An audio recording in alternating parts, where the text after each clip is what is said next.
It's about the restoration of our republic. We want to educate, encourage, enable the power. We stand for integrity, honesty, self-reliance, self-defense, and most importantly, no compromise on our foundational principles. This is America's Voice Now. Find America's Voice Now on Facebook and at americasvoicenow.org. Here's Michael Evans.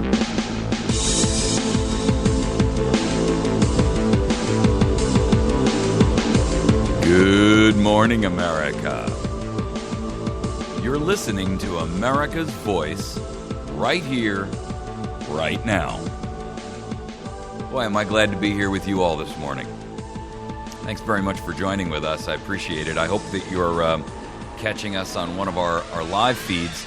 As you know, we stream our program live AM on both audio and video at americasvoicenow.org.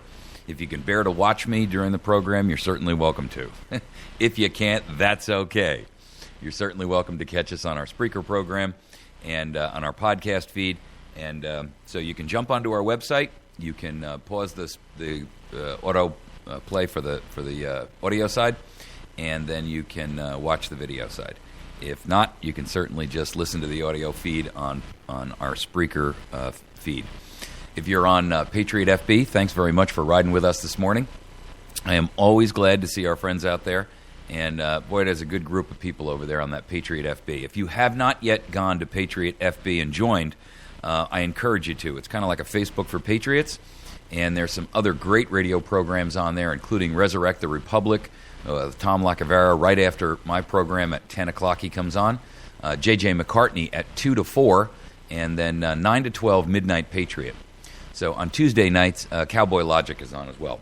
So in between, there's music, and you'll meet some great Patriot folks that you can certainly communicate with that are like-minded in terms of the way that they approach the world.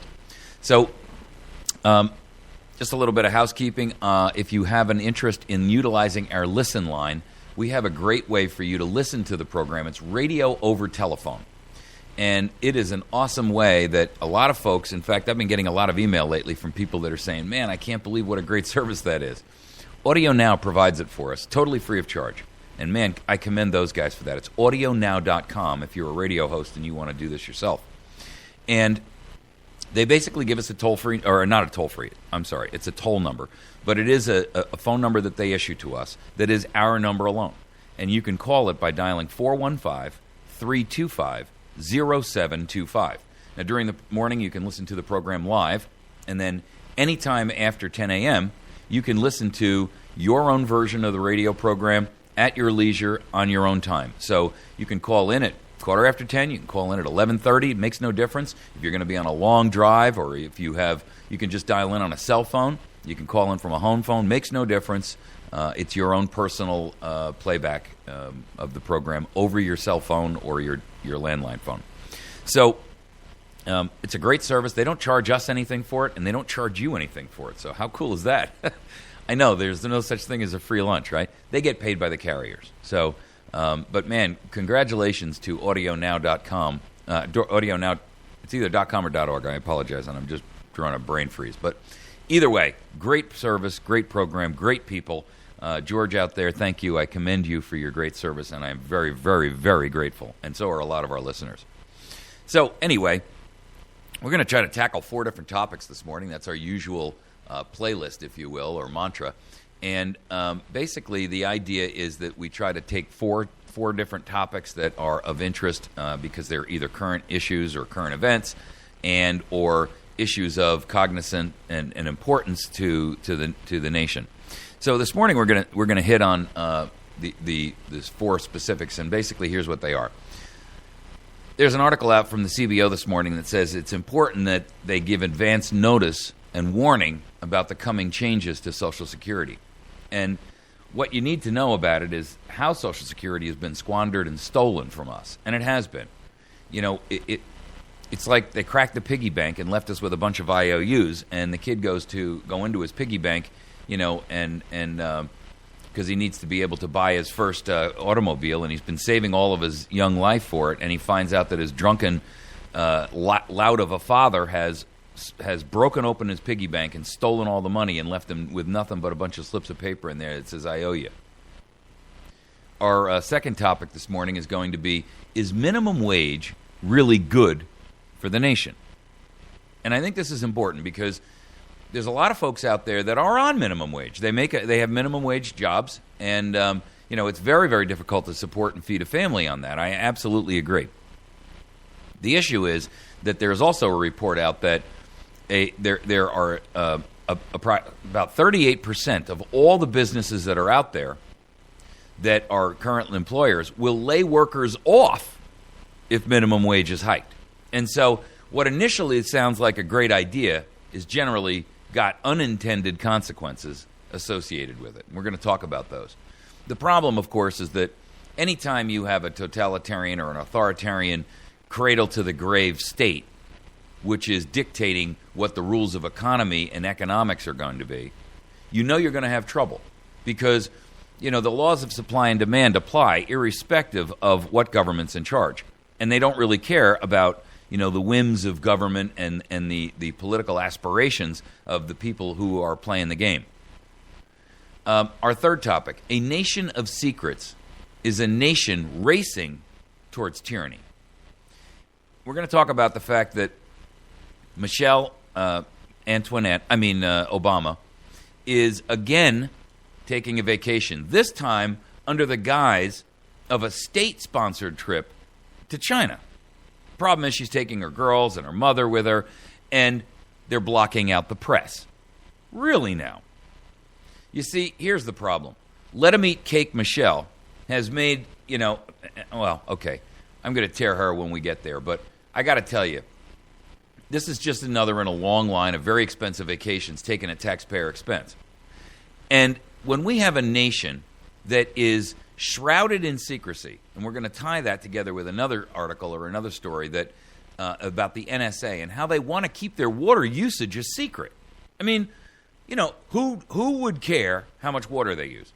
Their argument is this thinly veiled nonsense about, well, if someone knew how much water we're using, they could figure out what our computing power is.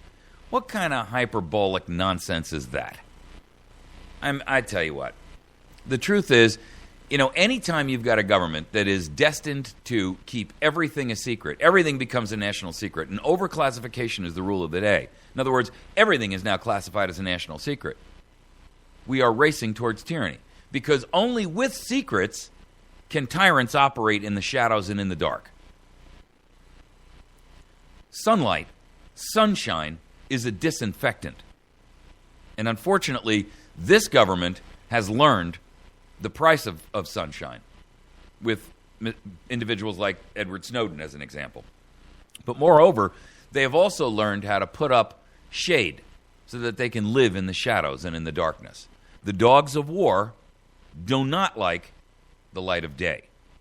Like vampires, they skulk about in the night, seeking to find someone to bleed dry. Our fourth and final topic is going to be a heavy hitter. It's related specifically to the raid on Ares Armor the other day, and I believe that we're going to have, there's going to be a couple of aspects to it, but one, I believe Jeff Norton is going to call in from the Midnight Patriot. He's got some information about it. He talked to the ATF about this particular issue, and we'll hear about it from him. But irrespective of whether Ares Armor was what the situation was, what I want you to recognize is that the ATF is a rogue gang of thugs, constitutionally speaking. They are criminals, and quite frankly, they are murderers. And I'm going to show you how our founders are telling us so. You see, the truth is, our founders intended that we would never, ever have any prohibition against firearms that were the equivalent of what our military uses. Because a nation cannot remain free unless, and I'm going to give you quote after quote after quote after quote after quote after quote after quote. I got a lineup of them. All right, let's get into our first topic. Social Security has been squandered and stolen from you, from me, and from all of us. The CBO director came out and said, it's important to give advance notice and warning about the coming changes to Social Security. My response to that is yes, we know. It's broke. You've squandered it, you've stolen it, and you've wasted the money that so many of us have placed into your trust based upon a national lie. And it is nothing more than a national lie. The contemptible scoundrels who hold the strings could not resist the urge to open them up for their own personal improvement and aggrandizement and empowerment. And now you seek to warn the victims that it was all good and legal then, but we have to cease the theft. With all due respect, the entire lot of them should be tried for treason and hung. The United States, according to the CBO, is facing, quote, fundamental fiscal challenges. Really now. That should go down as the understatement of the year. It's stemming, of course, from the spending that we have gone through. Earlier, by the way, I believe I saw it on Drudge, that since the government shutdown, the Federal Reserve has borrowed $7,000. I'm sorry, the Treasury has borrowed $7,000 per family. Folks, it's only been 3 months. So you're trying to tell me in 3 months the federal government has indebted each of us for an additional $7,000. Ladies and gentlemen, that's treasonous. Jefferson was the one who said to us, you should never have a debt greater than you can pay off in 20 years, because that is the span of your life, and you have no right to hand that debt off to future generations, essentially robbing from them before their birth. What a crime against humanity. CBO says, these fundamental fiscal challenges stem from the growth in spending for Social Security and major health care programs. That would be called Medicaid, Medicare, and now Obamacare. The rising cost of these programs will leave, according to him, Americans with, quote, unpleasant choices to make. But the sooner they're made, the better. How many times have we heard this same diatribe nonsense? How many times have we heard it has to be done now, only to see all of them run like rats from a burning ship? He goes on to say, so we have a choice as a society to either scale back those programs relative to what is promised under current law. There's a telling statement there. Or to raise tax revenue above its historical average to pay for the expansion of those programs, or to cut back on all other spending even more sharply than we already have. And we haven't actually decided as a society what we're going to do. But some combination of those three choices will be needed. Hang on a second. I want to go back to his first statement. So we have a choice as a society to either scale back those programs relative to, and here's the key operative phrase, here's where the critical thinking, here's where the read between the lines part comes in, kids. We have a choice as a society to either scale back those programs relative to, quote, what is promised under the current law, or, okay, first of all, what he's telling you is that they're operating outside the law. It's an open admission to the violation of the rule of law constitutionally. Because what he's saying is that we are not living within the boundaries of the current law and what has been promised under that current law. You see, any attorney in his first year in law school could take that statement and find him guilty as charged, because it's an open admission of guilt. He goes on to say, or we can raise tax revenue above its historical average to pay for the expansion of these programs. Okay. That second statement is telltale also, because what he's saying is we can jack taxes up, but yesterday I told you, or not yesterday, a day or so ago, I told you that the United States government is reaching and receiving historical records in tax revenue inbound from the citizenry. Not from corporate America, I might add, all from you. The leeches and the ticks are sucking more than they normally do. They've reinvigorated their efforts to drain you of your lifeblood. And now they're saying that may not be enough. They have to raise taxes above this historical average that we've already just broken through, as proven by their own statement last week, in order to pay for the expansion of these programs. Programs that are not designed to improve and better the quality of life for those people. Look, we have spent trillions of dollars, and I do mean trillions, plural, since the 1960s in this ill-fated, ill-conceived, and scam-laden war on poverty. And yet today, we have more Americans than we ever had living in poverty back in the 60s. More than we ever had, ladies and gentlemen. Now, we're talking, because the population has grown, we're speaking in terms of percentages. And the percentage of people today that are living in poverty is greater than it was in the 60s when we began this whole debacle. So what have we accomplished for the trillions of dollars? Nothing other than a majority of Americans are now 100% totally dependent upon government for their sustenance, for their welfare, for their medical care, for their housing, for their food, for, in fact, their very lives. So it's not enough that we're already bleeding the nation dry. And bear in mind that as the number of poor grow, the number of workers shrinks.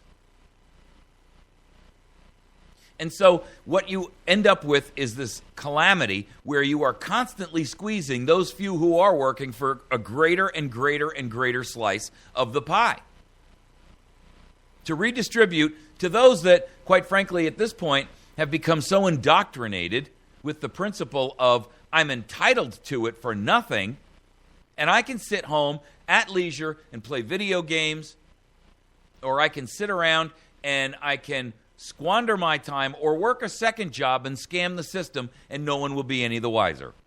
Our numbers of people living on disability have reached not record, but epidemic proportions. How do I say that? Listen, folks, we don't, first of all, if work is such a dangerous event, and we have implemented OSHA to make the workplace safer, how is it we have all these people who are on disability? Workman's comp. It's a national tragedy. It's because they're really not disabled. It's because they are migrating from unemployment to disability, because it's a more permanent entitlement. It's an entitlement that, for all intents and purposes, will last them the rest of their life. And the money is about equal. So you see, what we have is not a group of individuals who are actually seeking to improve their own lives based on the government's largesse with your money. What they're actually seeking is a life of leisure at your expense. And government is more than happy to acquiesce to that demand, for the simple reason that they get to set the rules, pull the strings, and ultimately they are the beneficiaries. Why? Because these people don't look at you as their benefactor. They look at government as their benefactor, as if government created the money themselves. Government doesn't create anything. They produce nothing.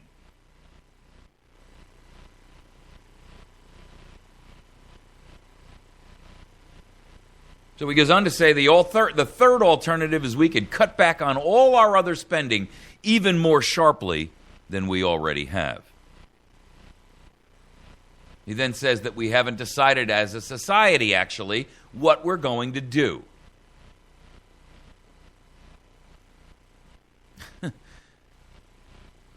Well, when all of the voters have been bribed with the largesse of the ever-dwindling, ever-shrinking working population, what do you think the outcome of that's going to be as a society?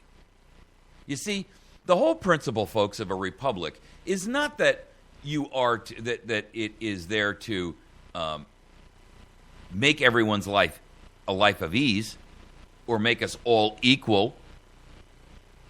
Government, even with its best designs, can only make us all equal when it makes us all the lowest common denominator. In other words, we'll all be equally impoverished.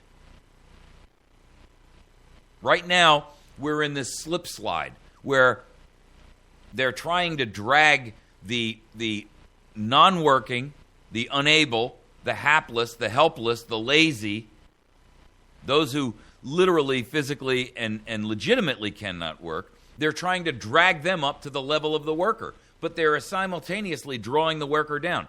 Ultimately, what we'll end up with is this unhappy medium where everybody is equal on the same line, and everybody's just an impoverished peasant. He says that it's going to be unpleasant. That should go down as the understatement of history. No one wants to change these programs, he says. Then giving people a lot of warning about those changes coming, it would be especially important. He says that the nation's main fiscal challenge is not short-term deficit, much to the president's or contrary to what the president states, but very high levels of debt over the long term. Those are his words, ladies and gentlemen, not mine. All right, we're going to take a break. When we come back, we are going to tap into our second topic of this morning, which is minimum wage really good for the nation?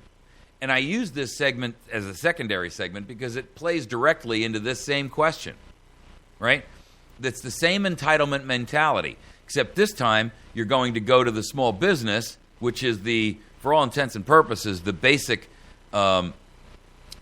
pillar of industry in the United States of America, and they're going to literally flail them until they pay. What a mess. What a mess. All right, we're going to take a quick break. When we return, we'll tackle that topic. Stick with us. You're listening to America's Voice Now. We'll be right back. If you have an opportunity to, please make sure that you visit our sponsors and you assist them in their efforts to make sure that AVN stays on the air. Please contact the offices of Jason Henry if you have any need for an attorney. I hope you don't, but in the event that you do, and many times we do, he's the right guy for the job. He's based in West Plains, handles cases across the state. He also handles federal cases. You can reach him at 417-256-4100. Our friends over at Patriot Cigar and Tobacco Shop, also on the square at West Plains. They have a great program available if you're looking for a place to hold your bachelor party. Cigars, and you can bring your own booze. They can't sell it there, but you can bring your own. And you would have an opportunity to have a bachelor or a bachelorette party there. They've got a wonderful facility, and I'm sure you'll enjoy it. 417-257-1776. That's 257-1776. We'll be right back.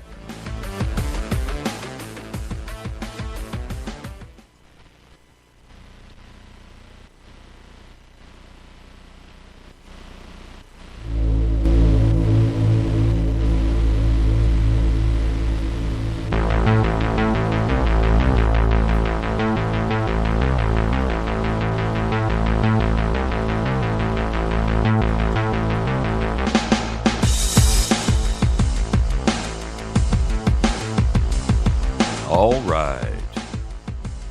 Hey, thanks for riding with us this morning. Always glad to see you guys out there. You know, I can watch traffic that jumps up on our website, and I can't see who you are or anything along those lines, but I can at least tell what cities are watching, and always interesting to see that. I see we've got some folks visiting from Montreal this morning. Welcome to you in Montreal. Town and Country, not quite sure where that is. And, of course, we've got some folks in California. I see some Texas.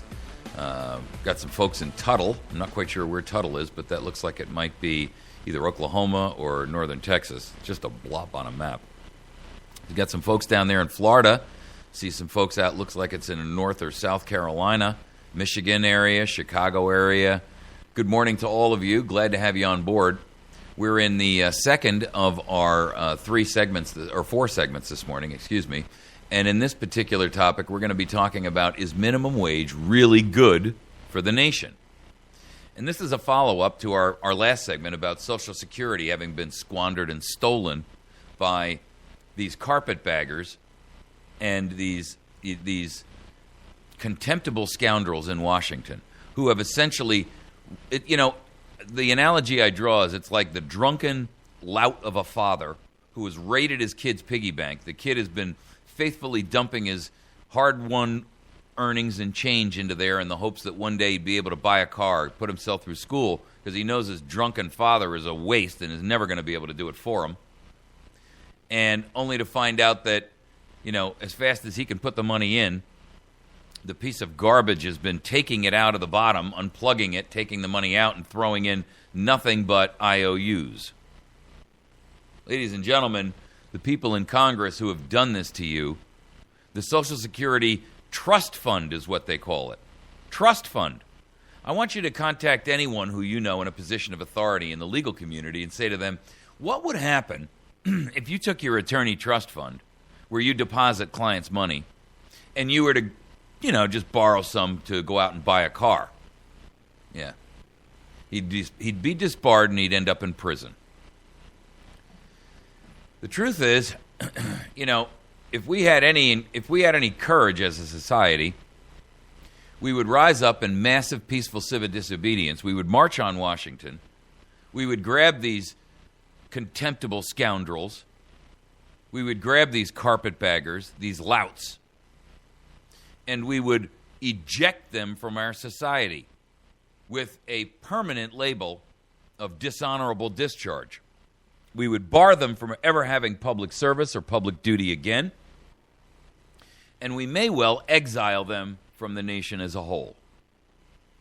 Frankly, nothing would be more fair.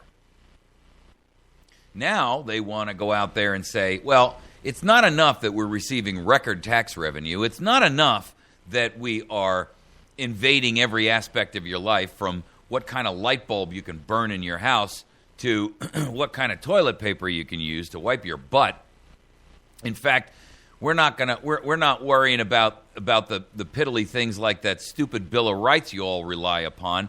We've got the EPA out there telling you what you can and cannot do with your property, what you can grow and what you can't grow through the FDA and the USDA.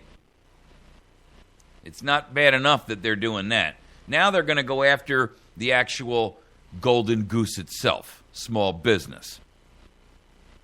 There's a brand new study out there, and if you've been watching the news, you know that there's this push on for an increase in minimum wage, which, if I'm not mistaken, it's $7.25 an hour.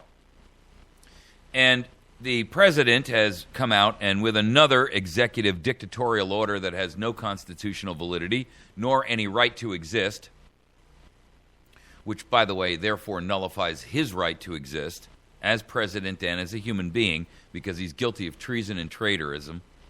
But beyond that, he's made a declaration that he's going to unilaterally raise the minimum wage. And he did so by saying, and he did it in this big show. Well, you know what? It was all a scam and a sham. He's a patent liar. In fact, he's actually a pathological liar. He doesn't even know when he's lying anymore. You know what he did? You heard about what he did with the unilateral change, right? Okay, so here's what the unilateral change was. He said, we've raised the minimum wage to $10.25 or whatever, the $10.20, whatever the number was. And we've done that across anyone who gets a federal contract. Look at it. Look at the example I set. It was all a sham and a lie, folks. You know what he did? It's only for any new federal contracts, number one, not any of the existing ones. And it only pertains to certain types of contracts. The whole thing has got so many loopholes in it, you could drive the state of Rhode Island through it. Like everything else that comes out of this president's mouth, it's a bald-faced lie. You know, this is the kind of guy that if he were to, appear in your living room and assure you that it was daylight outside, you would have to literally go to the window and pull the shade up to check, because you could be assured of one thing: he's probably lying. Now, there's a brand new study out that shows that in the event that they do jack the minimum wage nationally to whatever the number that they're, throwing around, that 38% of employers will lay off workers if minimum wage is hiked. So, let's understand what that is for a minute.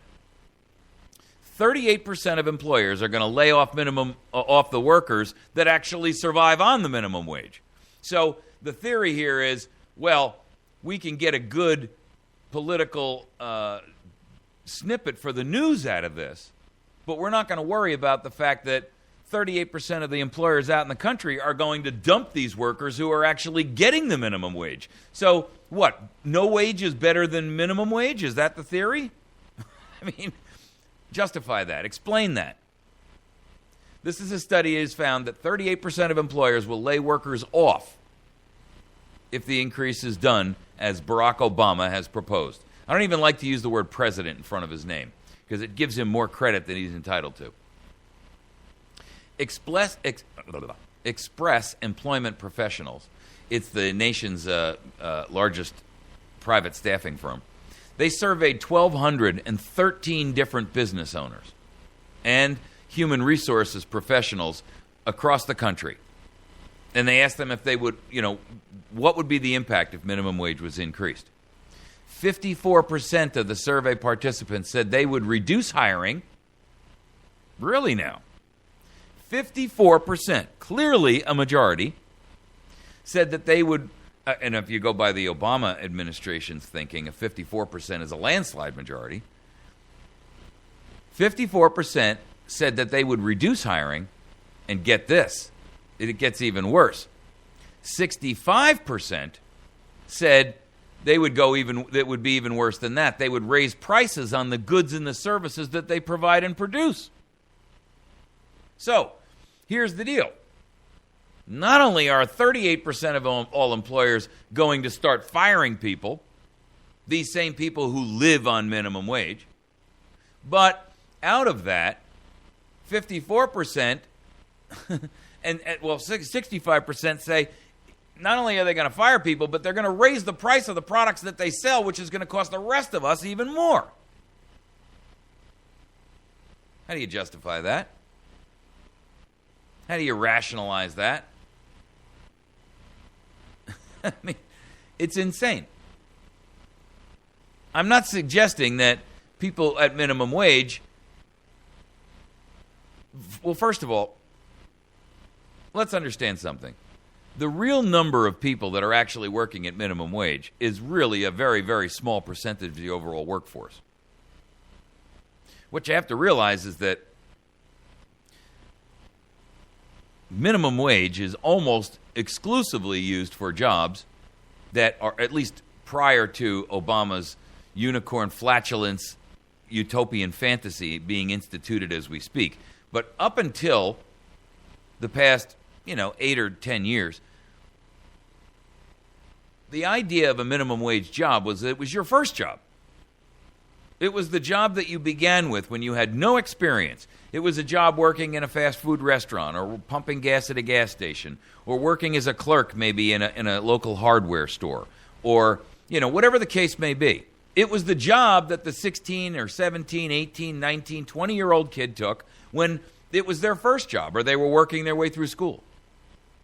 It was not intended to be a career-based position. Your job as an individual is to seek to accomplish your highest and your best, not remain in a minimum wage job indefinitely forever.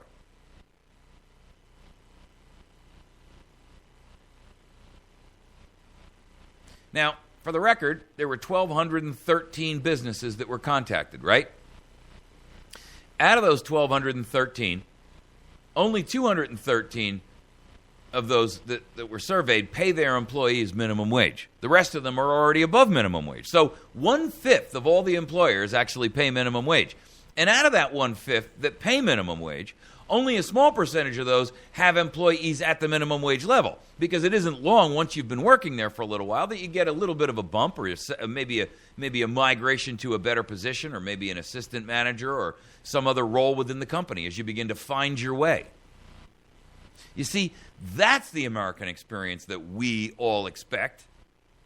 Not that I'm going to work there and be taken care of by an employer, but that my good work ethic, my intelligence, my ability to excel, my ability to show that I'm capable, and I am capable not only of the duties which you've given me, but I'm capable of greater duty if you'll give me the opportunity, and you will rise in the ladder. But America doesn't believe that anymore. And our youth has been given the idea that not only is that not necessary, but that you are entitled to a better paying position just by virtue of your existence. Your self-esteem has been boosted so high that you graduate college or high school feeling as if, well, if I go to work for you and I'm helping your company make money, you owe me a job, and in fact, you owe me a piece of the profit, because if it wasn't for me, you wouldn't have a company that's successful. Really? So let me get this straight. You've been working here for 3 months. I pay you to do a job, which you begrudgingly do. I'm the guy who, put my capital at risk and took the risk that I might go down in flames and my family would starve to death and I'd be living in a tar paper shack. I took the risk with my money, and I'm the guy who drove door to door to door to door, walked the soles off of 19 pairs of shoes trying to get this business off the ground. I'm the guy who put my children's future or my children's growth maybe behind, and I wasn't able to make a baseball game or a sporting event, or I wasn't able to make the school band orchestra that evening because I was trying to get this business off the ground so I'd have something to hand off to them and just be able to keep our heads above water. I'm the person who sat down and put all of my time into this, where I was here late at night instead of sitting home helping my kid do their homework or paying attention to my wife or my husband. I'm the person who sacrificed and sat here and worked at night when all the rest of the people were in bed and the lights were off everywhere in town, but I was here working to make this business a reality. And slowly but surely, I got to the point where business grew and I needed to hire some other people. And I brought in 1 or 2 people, and they were talented, and they've grown with me. And now, Bob, who was my right-hand guy when we were younger and really struggling, he's now the vice president, and he earns a couple of $100,000 a year. But he put in the blood, sweat, and tears with me. And that's why he gets a piece of the company. Not because he showed up and his 11th grade teacher told him, you have to have self-esteem because you are worth it.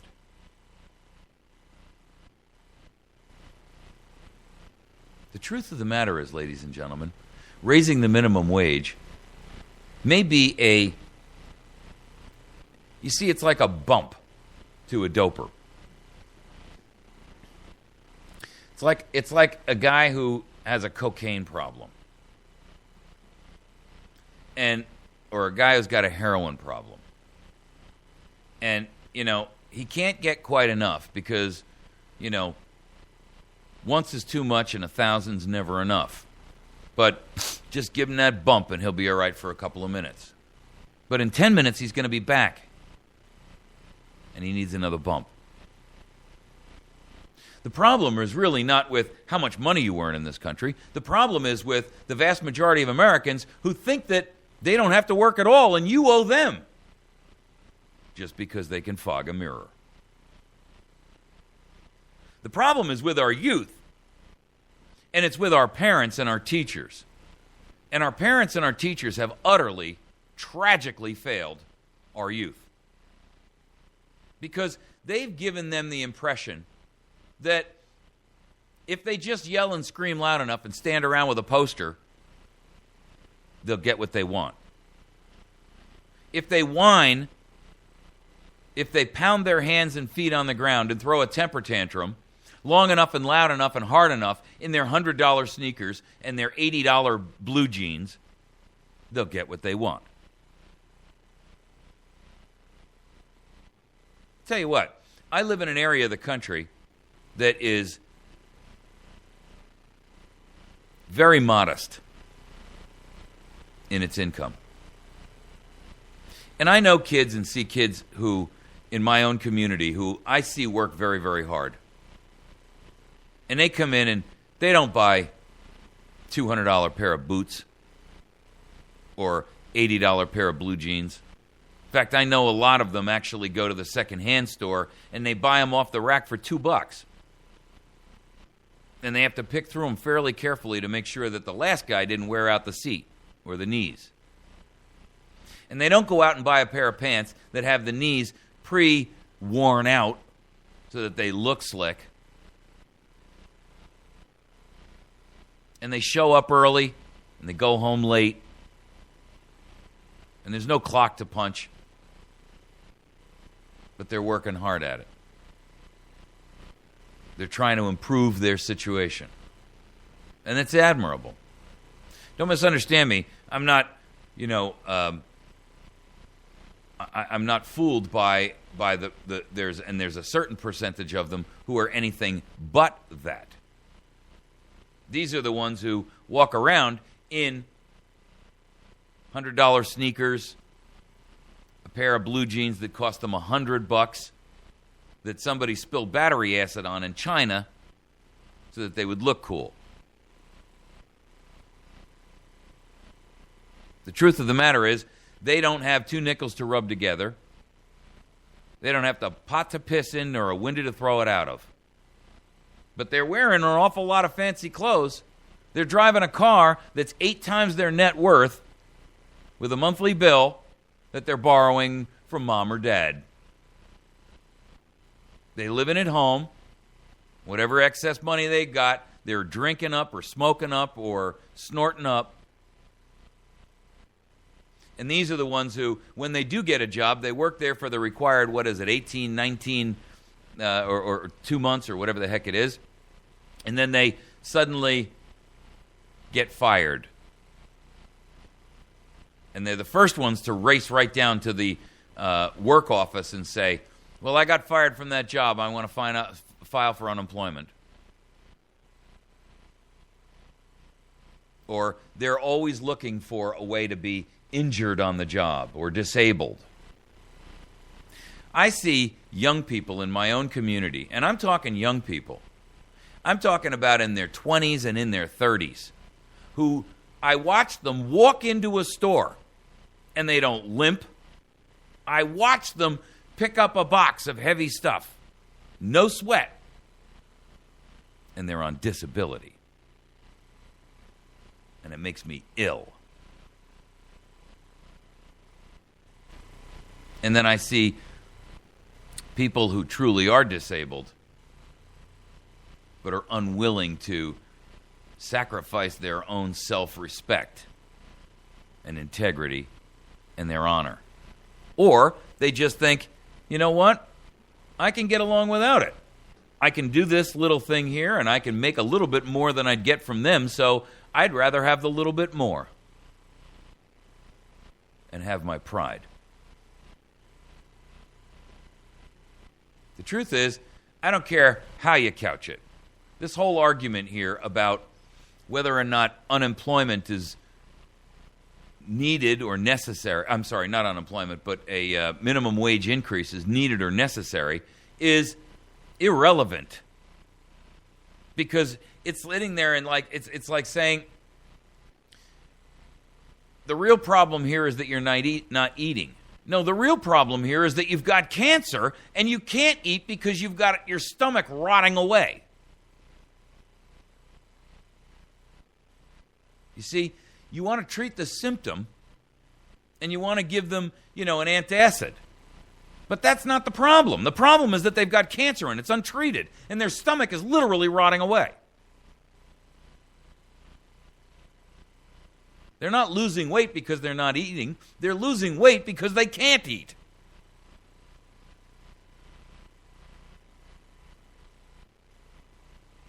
The problem here is not, should we give people more money for the same work?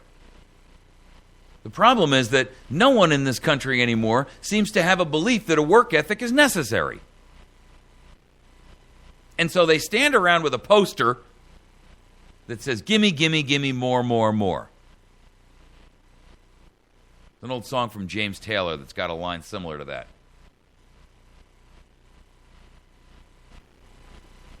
Living on the monthly dole. What a tragedy. What a shame. What a future this country will have with those people being in charge. Remember, the youth of today will someday be the leaders. Yes, you'll be dead and gone, so it won't matter to you. But just imagine that world. If you're having trouble imagining that world, I would encourage you to go back and look at the 1960s and all of the ilk that are now running our country. Yeah. These were the same people then that were, got to keep the man from getting me down. That's the man trying to put me down. Yeah. Let's smoke a little weed and protest that war.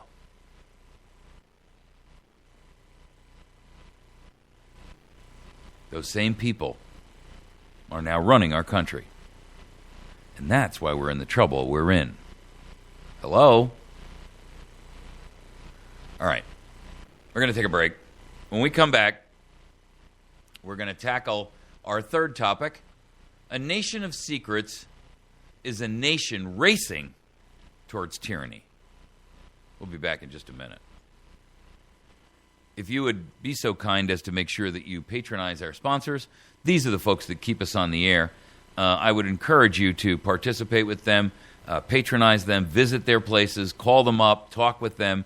Even if you don't want to buy something, give them a call. If you're a loyal listener, give them a call and say, you know what, I just want to thank you for sponsoring America's Voice on the radio and on the air. And it's companies like you that make it worthwhile for radio to be listened to, because we get something from that program. You can visit our friends over at the Battery Station.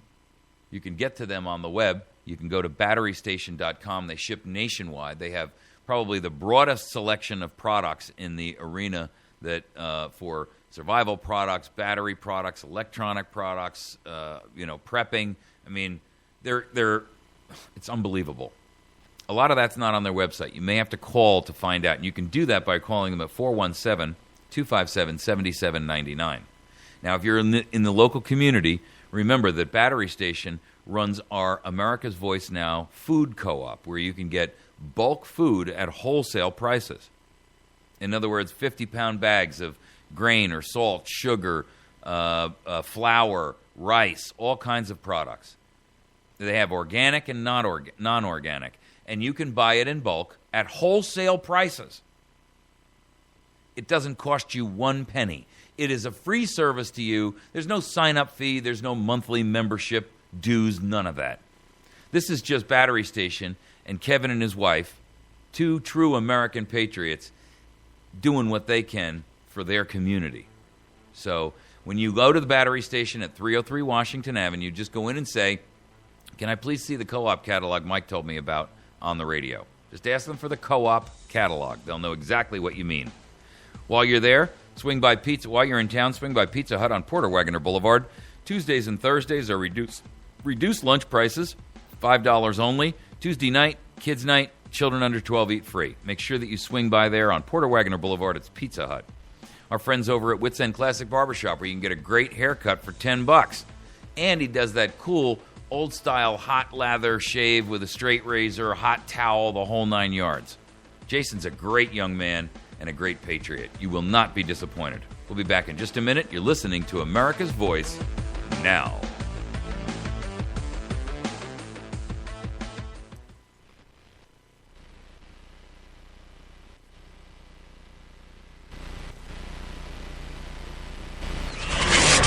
It's about the restoration of our republic. We want to educate, encourage, enable the power.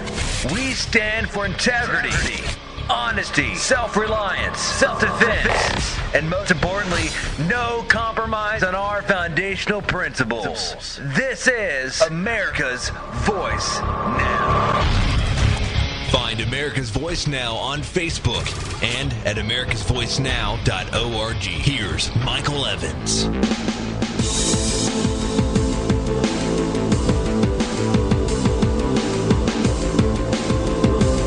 All right. We're back. You're listening to America's Voice Now, and my name is Michael Evans. I am your host this morning, like it or not. In fact, this is my radio program, so I'm your host every day. Isn't that just a joy? Isn't that just special? I used to love that Saturday Night Live skit they would do. I think it was the church lady. She always made me laugh. Isn't that just special? Anyway. We are in the midst of our program this morning. We've been talking about Social Security and how it's been squandered and stolen by the carpetbaggers and the scoundrels in Washington, not just in recent time, but for the last 50 years. They've been dipping into that like it's their own personal ATM and tiptoeing out of the room, stealing and spending your money with abandon, drunken abandon. Secondarily is minimum wage. Is it really good for the nation? We just covered that topic, and if you missed it, you can jump over and catch it on YouTube. We put all these programs up on YouTube, and you can watch them or listen to them at your leisure. You can also call our listen line at any time you'd like, and you can capture an entire program at your leisure and convenience on a phone. So you can actually listen to radio by phone. That's how Audio Now produces it. And you can call 415-325-0725. 415-325-0725. When you dial that, you'll hear a quick recording that's about 8 seconds long. It says, you'll be listening to America's Voice radio program, and boom, the program starts, and it just runs all the way, the whole 100 minutes of it. Gives you a chance to listen while you're on a long drive in the car. Maybe if you're a guy who works out on the road and you want to be able to, in between stops, you want to listen. Maybe you don't have access to our terrestrial radio stations or the internet. It's a perfect way to listen, totally free of charge. Costs you nothing. It is a toll call, but it costs you nothing to use the service, and they don't charge us to offer it to you. So audionow.com is the name of the group that produces it for us, and I am very grateful to them. All right, our topic for this segment is a nation of secrets and how that is exposing us to a nation racing towards tyranny.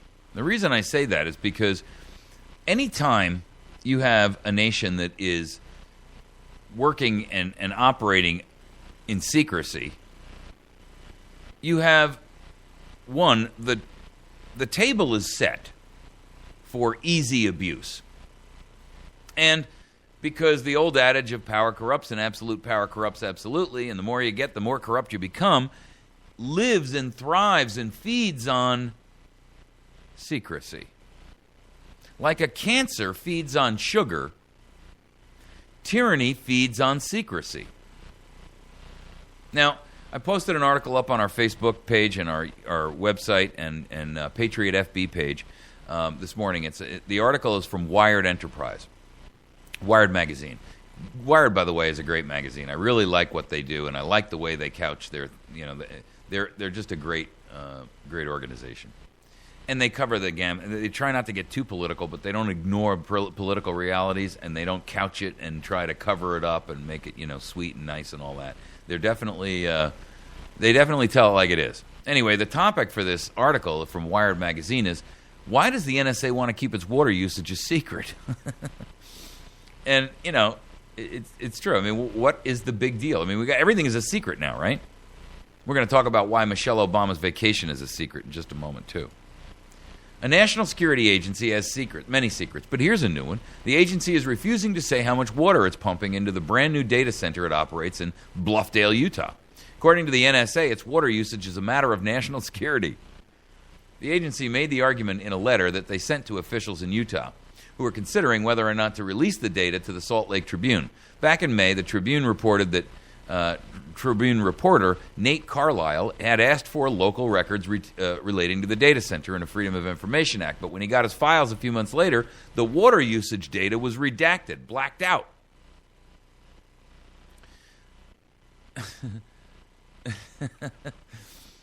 By computing the water usage rate, one could ultimately determine the computing power and capabilities of the Utah data center.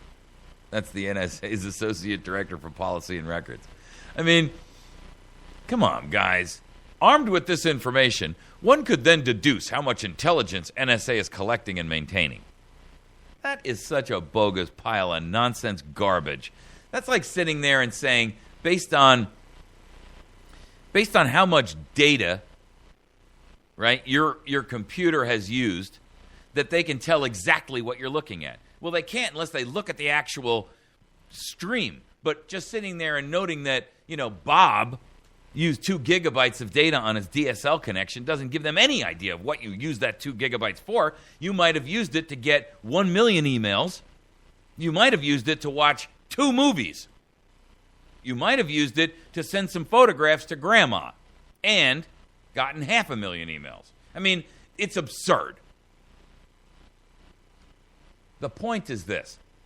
The nation has turned into an overclassification monster. And I do mean monster. Everything is a national secret. No one is allowed to know. And everything, here's the problem. It's bleeding out of federal and into state and local government. The tone has been set from on high that it's okay to tell your citizens you're not entitled to know. And that is not true. We are entitled to know. It's our money, it's our government, it's our country. I went to a school board meeting not so long ago in Willow Springs for Common Core. And Common Core, if you don't know what it is or where I stand on it, just go look it up on YouTube and catch one or two of my videos. But it is a deplorable federal takeover of the education system. And when you go to these school board meetings, you walk in and generally the first thing that happens is they tell you that the school board meeting starts at X o'clock, right? And if you get there at X o'clock, they tell you, well, they're in the closed portion of the meeting. And, you have to wait outside. So you wait outside for a half an hour or an hour or whatever it is, and then they open the meeting up. And then they hold the meeting open for 15 minutes, and they have a couple of students come in and do a dog and pony show, or they hand them a plaque, or they read the budget out loud, and then everybody, uniformly goes, "Sieg Heil, I vote for it." And the next thing you know, they say, "Okay, meeting is closed to the public. We're going to go into our second private session." It's like, what? What are you discussing during these? Well, these are teacher and personnel issues, and of course, they're not subject to public scrutiny. My PhD qualifies me to determine what is in the best interest of the students, irrespective of whether. You know what? Shut the heck up, you punk. 12 years of indoctrination in a school does not qualify you to make determinations on what is and what is not secret. I grant you, I don't need to know or why a teacher's being fired for insubordination or something like that. But you know what? I am so tired of every little department. City council meetings are now doing it. Well, they go into closed session because these are issues which, of course... Hey, you know what? If I'm going to pay you taxes and I'm paying your salary or I'm paying you to be here, then dagnabbit, I want to know everything that goes on in my city. Well, then you can run for city council if you would like to know all those secrets. Make me sick. And it doesn't just stop at little Hitlerian meetings like school boards and city councils and county commissioner meetings and state meetings. It's everything. I mean, Michelle Obama is taking another vacation. They're not calling it a vacation, of course. They're calling it a people-to-people exchange. What is that? Michelle's going to swap spit with the premier of China? It's a vacation. She's taking the 2 children and her mother, and guess what? There will be no reporters allowed. Why is that? Well, their argument is that Michelle Obama's trip to China starting on Wednesday will be non-political. Non-political? Listen, when Michelle eats an egg sandwich in the morning, that's political. Michelle doesn't do anything that's unpolitical, non-political.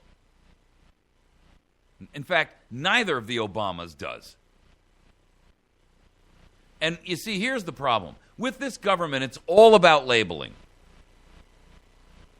With this government, it is all about couching things as something they're not. In this case, this is just another in a long line of extraordinarily expensive vacations that have all been taken at taxpayer expense by the Obamas and by Let 'em Eat Cake Michelle. That would be Michelle Antoinette Obama. She is a woman who is completely comfortable with ravaging her own nation in her juvenilistic hissy fit of rage and racial hatred and national hatred for the country, which has given her so much. I've actually never feared a president's wife before. I mean, the first lady is usually not someone that, you look at and go, ah!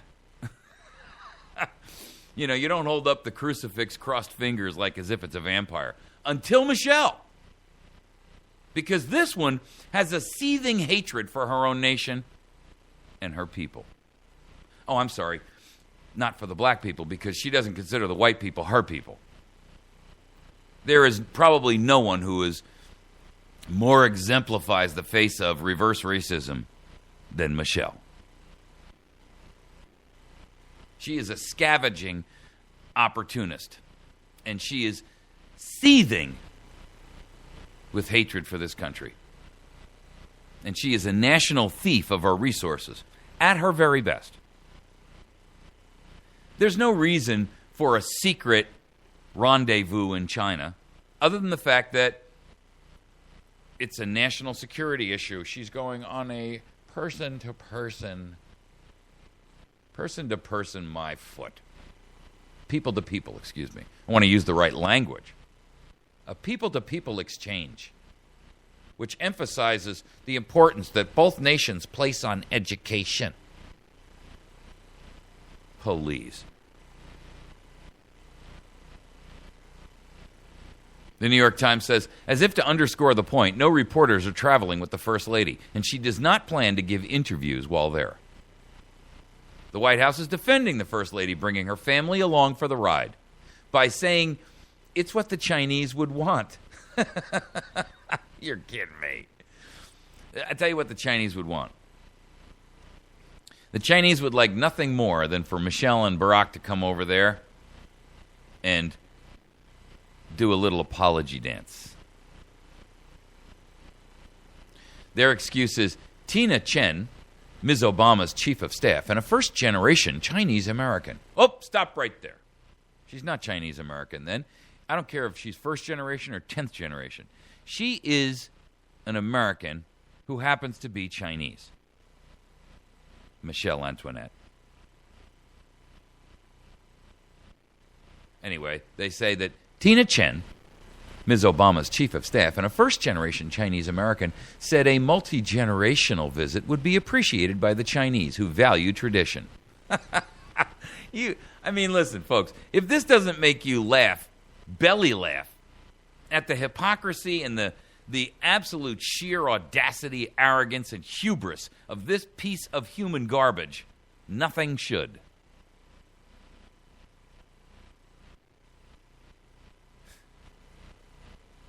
There's another report out that says Ms. Obama is drawing scrutiny for her decision to travel with her mother and her 2 daughters, who are on spring break, bringing to mind a vacation she took to Spain in 2010 with her daughter Sasha and a coterie of friends. She and her entourage paid for their lodging and entertainment. But the security cost taxpayers tens of thousands of dollars, and the trip was criticized as lavish. Some conservative commentators are calling the Obama trip a junket. The White House will not say how much it will cost. How convenient. It's a matter of national security, of course.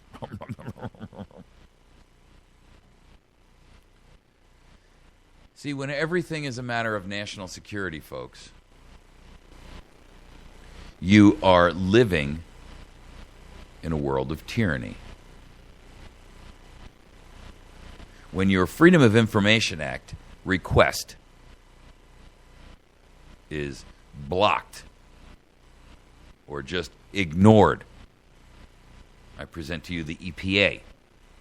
I present to you the FAA, the ATF, CIA, FBI, NSA, the FDA, the USDA, the BLM. I mean, I can go on. We've only got 7 minutes left in this segment. I mean, I can rattle off 3-letter alphabet soup agencies all day long because there are thousands of them. And most of them do the same thing. Nothing. Nothing but suck the blood, the lifeblood, the revenue blood, the ingenuity blood of Americans. The truth of the matter is, they only exist because it's illegal for us to condemn them to death.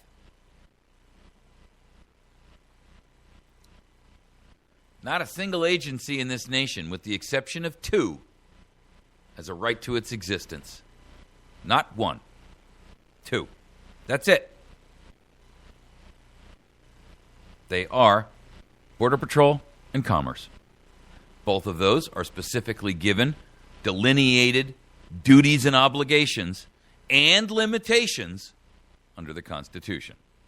Everything else, every other agency, has been created by Congress without your authority, because you never gave them delegated power of authority to then hand off and subdelegate to unaccountable, unelected people who don't even take an oath. Did you know that people in the USDA, as an example, and all of these federal agencies, they don't take an oath of office? So who is their allegiance to, if not the Constitution? But they're all secrets. You can't know what we're doing, because we wouldn't want our enemies in Iraq and Iran to know that we are spending money on seeds. Give me the break. USDA. I mean, you got to be kidding me. But everything's a secret. What it comes down to is that everything's a secret, because if you are able to see what they're doing and what they're using your money for, well, frankly, we'd have taken them out to the community stocks right now, and we'd be horsewhipping them.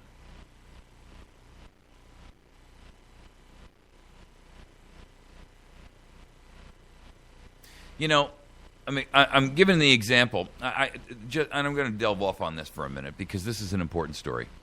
I posted an article up about it, can this boy's life be saved? And this kind of runs along the same line of a secret, but it's a little bit different. This is how an agency controls this is how an agency controls a whole industry. There's a group of doctors that, there's a little boy here whose life could be saved, but they won't allow the FDA won't allow this experimental drug to be used. And there's another example, Well, we haven't approved it yet. So the kid's dying, for crying out loud. What difference does it make whether or not he takes an experimental drug? As long as his parents are willing to allow him to happen, or if an individual is willing to take a drug and they are of age of their own to make that determination and decision for themselves, who are you to say they can't? Well, it's a secret until we've made a determination. No, what it means is that you haven't been bribed enough yet.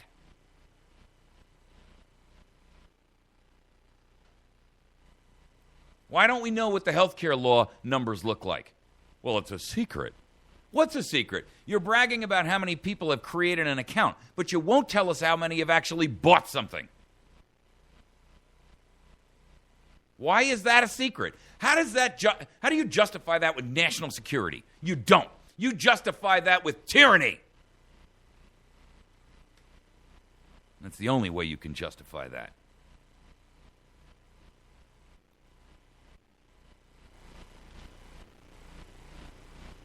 The NSA's got to keep its water usage a secret. They might figure out how many times we flush the toilet, and therefore they could determine exactly how many employees we have in the building at any given moment. You got to be kidding me. I mean, not to mention the fact that, we're only talking here about people who, for all intents and purposes, are still wiping their butt with their hand in their home country, right? They don't even have a calculator. They've got an abacus. And you're worried about they're going to figure out how many people are working there based on how many times the toilet was flushed? Please. I mean, the justifications are so ridiculously absurd, it's insulting. And all of it comes down to one thing. Only tyrants thrive on secrecy, just like cancer thrives on sugar.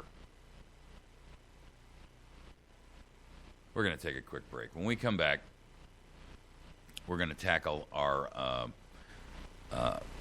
last topic, which is the ATF, who is a rogue gang of thugs, criminals, murderers, and the founders have told us so. I'm going to prove it to you. Make sure you tune in for that segment. It's definitely worthwhile. We'll be back in just a minute. You're listening to America's Voice now. I would greatly appreciate it if you would be so kind as to make sure that you speak with our friends over at Wits End Classic Barbershop. Go in there and get yourself a great haircut for $10. If you have a chance to swing by the Patriot Cigar and Tobacco Shop on the square in West Plains, that's a great place for you to go into. And if you're into tobacco, that's you won't find anything. There is no tobacco shop in the area that has that kind of selection. They've got hundreds and hundreds of cigars in humidors. They offer you humidors for your home use, even the pocket ones, the little ones. They have a great program where you can where you can have a bachelor or a bachelorette party there, as an example, or a sports event there. You want to get together and have a party. You can bring your own beer or whatever. Like, they can't sell it, but you can bring your own. And you can sit there and have a cigar and a group of people. They got chairs and a lounge set up, and it's really quite an amazing place. You will not be disappointed. They are located at number 2 Court Square in West Plains. You can call them at 417-257-1776. What an awesome phone number that is, right? 417-257-1776. I wish I had that number. You can also get a haircut right there in Wits End Classic Barbershop, right in the front half of the building. And you won't be disappointed with the haircut you get from Jason. It's measly $10, folks. Where can you get a $10 haircut that you don't need to spend $5 more to correct? We'll be right back.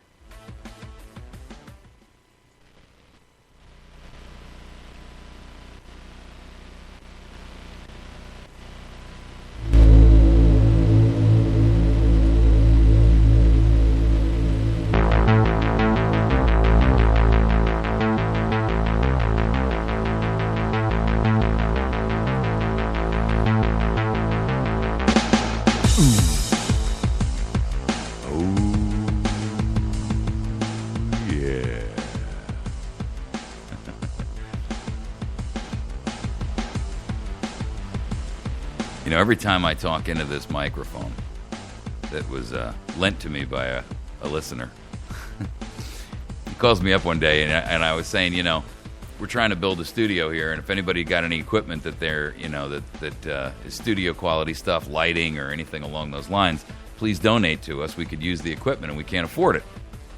And so this guy who will remain nameless for his own protection. Anybody who donates to the show is probably, looked at askance by the powers that be. But anyway, this guy sends me an email. He says, I've got a microphone if you're interested in it. And I said, sure, that would be great, right? So he packages this microphone up and he ships it to me. It's an Neumann, right? Unless you're in the audio business, you don't know. This is a Neumann microphone, which is it's about a $1,500 microphone, which I could never afford. But it does have really nice sound, and God has gifted me with that resonance in my voice, and I think it does it justice. So, thank you. And I like to play with it once in a while. See, I've got headphones on and I've got these earplugs in, so I can hear it, and I can hear it the way you hear it. Most people never hear their own voice, by the way, in a recording. And when they do, they're like, ooh, is that what I sound like? People on radio are like, yeah, that's what I sound like. I already know. Because we listen to ourselves. We have no choice. You're wearing headphones. I'm hearing it as you're hearing it, but I'm hearing it the way you do, not the way I do. We hear ourselves speak through our jawbone. We actually don't hear orally through our ears. And that's why your voice sounds different to you than it does to me. Okay, well, that's enough of our education lesson for the day.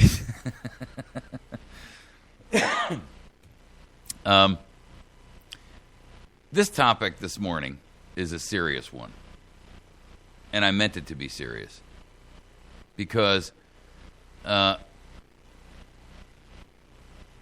problem that we have with the ATF in this country, the Alcohol, Tobacco, and Firearms, and other law enforcement agencies that are seeking to strip Americans of their right to bear and own and possess arms for self-defense of themselves, their households, and their country,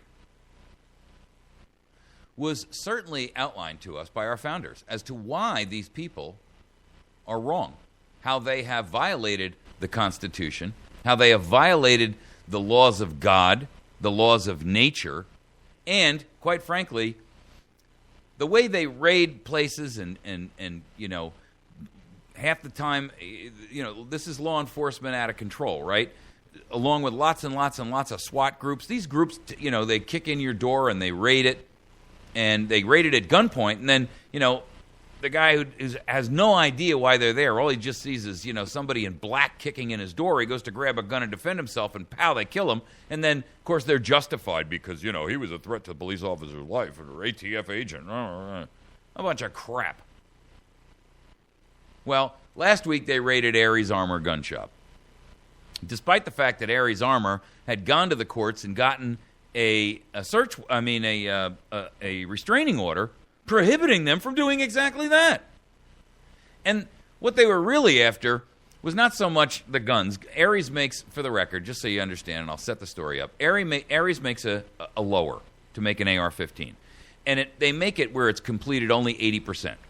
Now, an 80% lower means that it's technically, legally, not a firearm by the ATF's rules, right? So you can buy it, I can buy it, anybody can buy it. You can buy it through the mail, and you don't have to have it mailed to an FFL. When you get it, what you have to do is work with if you want to really do it right, you're going to go and sit with a machinist for a few minutes, and you basically finish drilling a couple of holes in this template they give you, and then you can put your own parts on it. And according to the law, you can make your own gun, and it doesn't need a serial number, and you don't have to have it stamped Colt or Bushmaster or anything else. You can make your own gun. There's absolutely nothing wrong with that. And you don't have to serialize it because you're only making one for personal use. Well, the ATF doesn't like that. How they can justify that, I don't know. Because if you read what our founders had to say, and you read the Constitution itself in the Second Amendment, it tells you everything is in diametric opposition to that. So anyway, they raced in there with guns drawn. And despite the fact that they had a court order barring the ATF from confiscating their customer list, which is what the ATF was really after, they wanted their customer list. They don't really care about how many guns they got in a closet somewhere, although they did confiscate them. They wanted the list of you who had bought one from them. They went in with guns drawn while they had customers in their stores.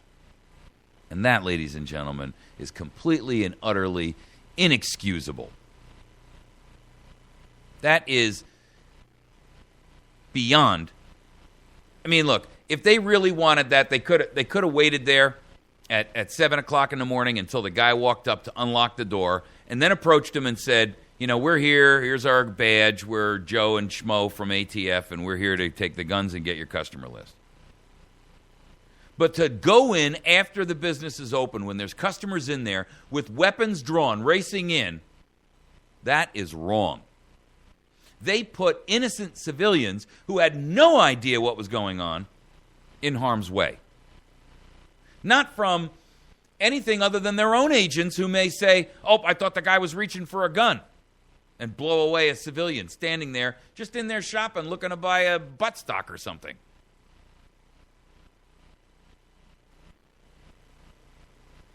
So let me tell you what our founders had to say. On every question of construction of the Constitution, let us carry ourselves back to a time when the Constitution was adopted. Recollect the spirit manifested in the debates.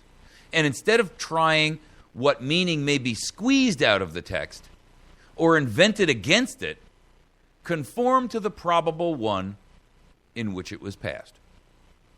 Thomas Jefferson, 1823.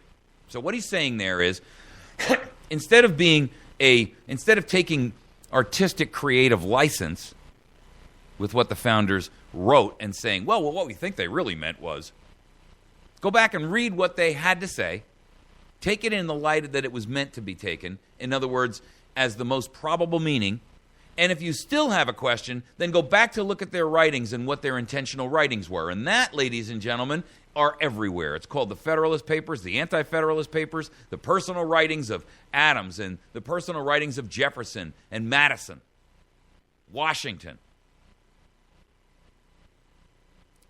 Let me go on. The whole Bill of Rights is a declaration of the rights of the people at large, or considered as individuals.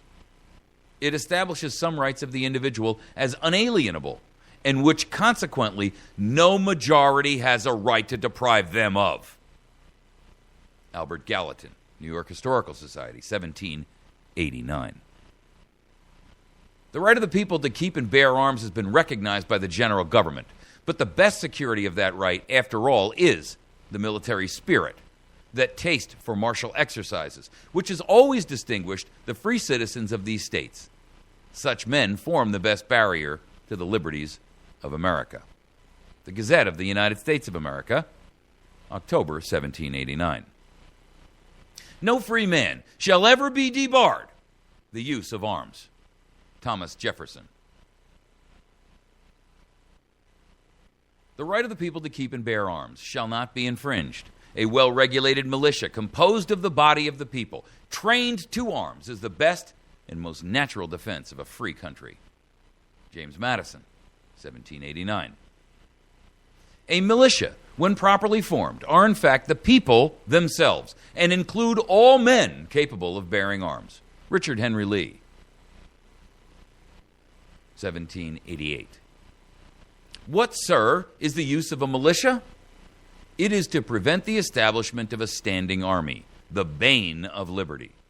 Whenever governments mean to invade the rights and liberties of the people, they always attempt to destroy the militia in order to raise an army upon their ruins. Representative Elbridge Gerry of Massachusetts, 1789. To disarm the people, that was the best and most effectual way to enslave them. George Mason.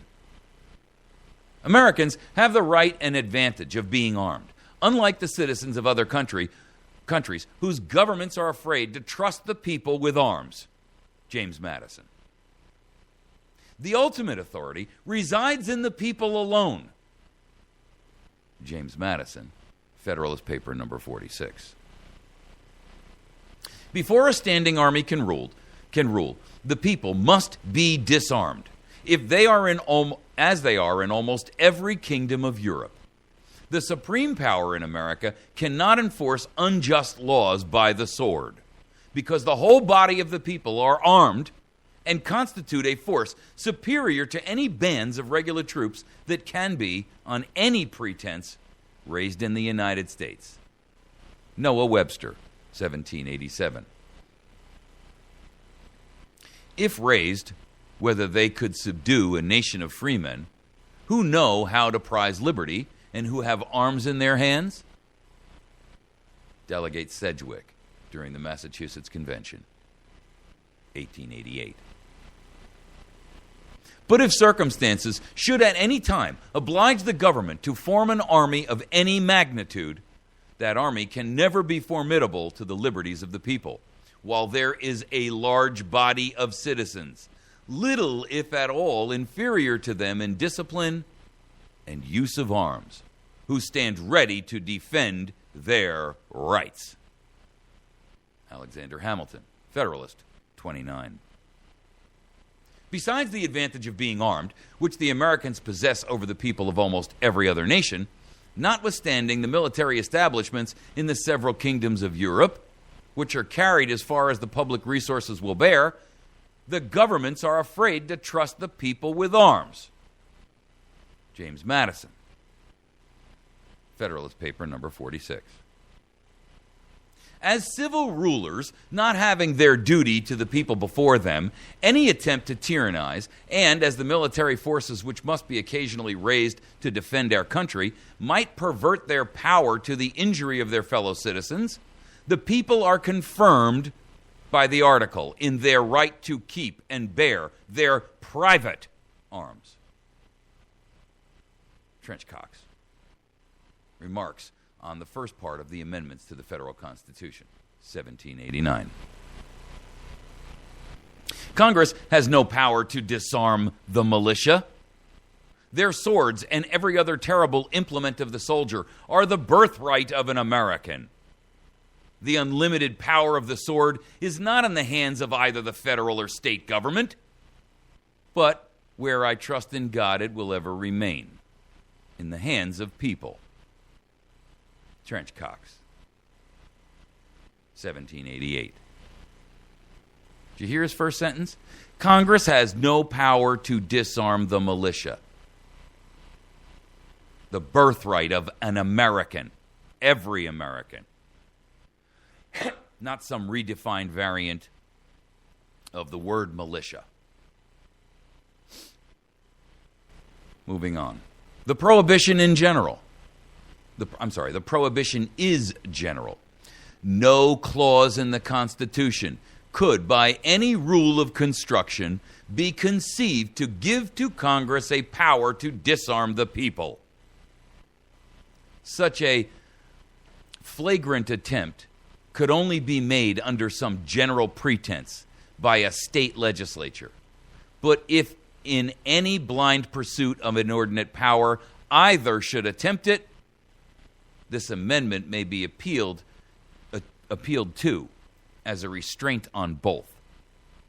Let me read that to you again, because I want you to understand what he was saying here. This is William Rawle, 1829. The prohibition is general. No clause in the Constitution could, by any rule of construction, be conceived to give to Congress the power to disarm the people.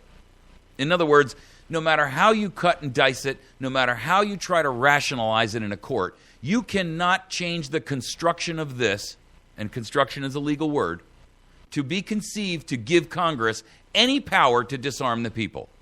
Any. Where does the ATF get its authority? The Congress. Such a he uses the word flagitious, but it's actually flagrant. Such a flagrant attempt could only be made under the general pretense by a state legislature. So he's pointing out that a state legislature may attempt to do that. But then he goes on to say, but if in any blind pursuit of that level of inordinate power, and either the state or the federal government should attempt it, this amendment may be appealed to as a restraint on both, meaning the Second Amendment. In other words, you have a duty and an obligation and a right as a citizen to cease their activity and to restrain them both, state and federal. All right. Hang on a second, because we're going to bring a guest on here. Good morning. Are you there? Hey, Mike. How are you? Good. How are you? I'm doing pretty good. I have some. We're. I know the web right now, especially the Second Amendment guys, are blowing up the web over the what happened in the gun store in California. But I do have some information.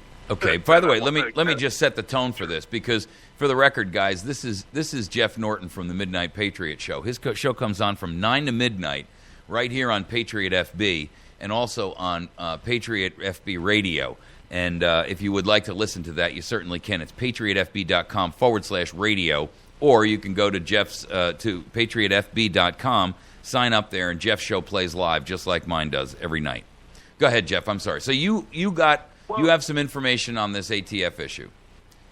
Yeah, well, I mean, first, not only do I do a radio show, but I am actually also a licensed manufacturer. I build custom AR-15s. We actually manufacture the lowers out of billet and custom 1911s. So right. I understand the manufacturing process.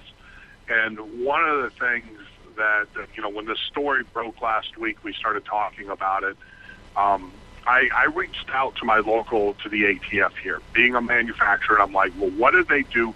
Because we are actually looking at building what they call 80%ers as well. And so for those that... You had a professional interest.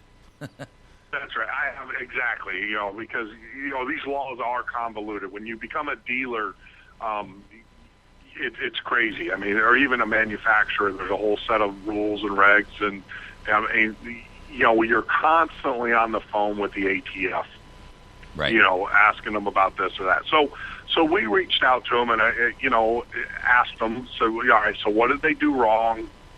What is your interpretation? So, and the ATF, in Milwaukee, in this area, they're very cordial. I mean, they're not. There's two parts. So people don't know. There's two parts to the ATF. There's the industrial, which are the guys that regulate businesses and gun shops, and then there's the enforcement group. And even the industrial guys will say, you don't want the enforcement guys in your store. That's usually because some law was broken, and they try to avoid it. I mean, it's kind of funny how they even kind of look at them as being jackboot Nazis. I'll be more than happy to let you listen to the. I'll be more than happy to let you listen to the interview with John Dietrich from Milwaukee on the ATF stings that were done in his city, which would confirm that suspicion. It's incredible. And I actually know the agents.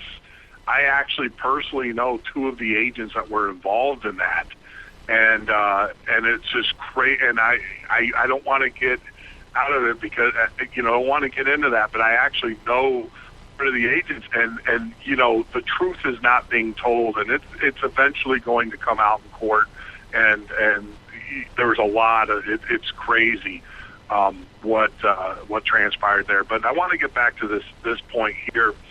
So I called them and I said, look, what did they do wrong? Because we are looking at as well as producing in what they call an 80%er. And so people don't, an 80% is a anomalous term that's used. Basically, there's a certain percentage in which the firearm, in which a piece of metal becomes a firearm, and the ATF is they call it the 80% rule, and it has nothing to do with its completion state. What they've done is they put some rules together and said, all right, when it passes, when the part develops past this point, it is considered a firearm. And if you want to build 80%, the ATF is very clear. You have to send a sample of what you're building to us, and then what we do is we will send you a certification letter saying that this is not a firearm for your records, because anything other than that. But So, but these are technicalities. My concern is that the ATF doesn't have a right to exist. It is not justifiable under the Constitution. It is not justifiable under the rules of God, the laws of men, or the laws of our Constitution. Period. I as a felon cannot own a firearm, but God doesn't care whether I do. He knows that I'm not going to go rob a bank or beat a little old lady over the head with it. Well, hold on. I actually got educated on this by a constitutional lawyer. The ATF has nothing to do with you owning a firearm. That is actually a state. Those are your state laws that prohibit people from doing that. Okay, so you're absolutely, and we'll take that one offline, but I'll school you on that because that is absolutely not correct. The only way I can ever get them back is by a presidential decree from President Barack Obama, and I can guarantee you, if he's listening to one of my radio programs, that's not likely. It ain't gonna happen. It ain't gonna happen. Well, like I said, I don't want to get into the argument. Do I think the ATF is? I'm with you there, but this is the rule that we have to operate by. Actually, until we can change the law. These are the rules that we have to operate by until we change the law, or you're going to end up. They're right, wrong, or indifferent. You're going to end up in jail right. if you don't. These are the rules. If we don't like them, I agree with you. I don't like them either. But when I became a dealer, manufacturer, I was made aware of the rules. I agreed to them by de facto, by signing and putting my name on the paperwork and doing the paper. So these are the rules. I don't agree with them either. There's a lot of things in this country I don't agree with, but you got to follow them, or you're gonna or pay the consequences. That's just the way it is. And if you want to fight it, then we'll fight it in Supreme Court. But so I want to kind of explain what the rules are when you want to do this, so people understand. The ATF is very clear that if you want to build an 80%er, you send them a sample. They will give you a letter. Once you have that letter from them, you're good to go. You can produce as many as you want. Well, Aries did have that letter at one point, did they not? Well, no, they did not. That's issue number one. They did not have the approval letter. Well, here's my concern, and we're down to 2 minutes. My concern with this is this. They went and they wanted the list of customers, and that was their real desire. Yep. And they didn't really care about Aries Armor, nor if they had 100 or 5 or 5,000 in a closet somewhere. They wanted a customer list, and that had nothing to do with Aries. That was all about the ability for them to now approach everyone on that customer list, whether it be 5 or 5 million, and start to terrorize them about what they've done. Without a doubt, they are. But the fact of the matter is the list doesn't exist. How can they get it? I guess that's my question. This is the issue. We can only hope that Aries. Absolutely right. We can only hope that Aries was wise enough to wipe their hard drives and perhaps pound them into shards of dust before knowing that the ATF was coming.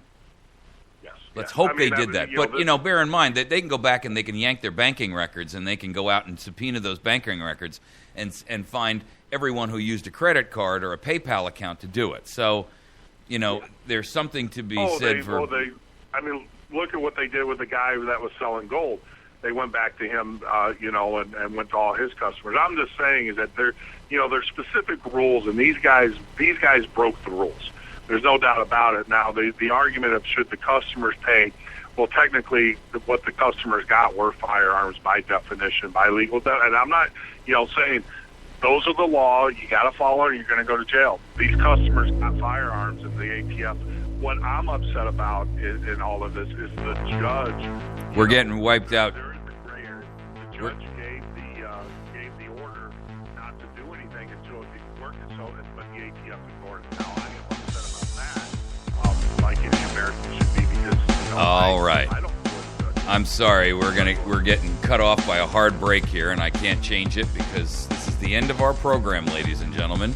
You've been listening to America's Voice. Now, what we'll do is I'll be more than happy to, maybe tomorrow morning, what we'll do is we will hold a whole segment where we can have a discussion on this particular issue and how it's impacting all of us and what the issues really are surrounding it.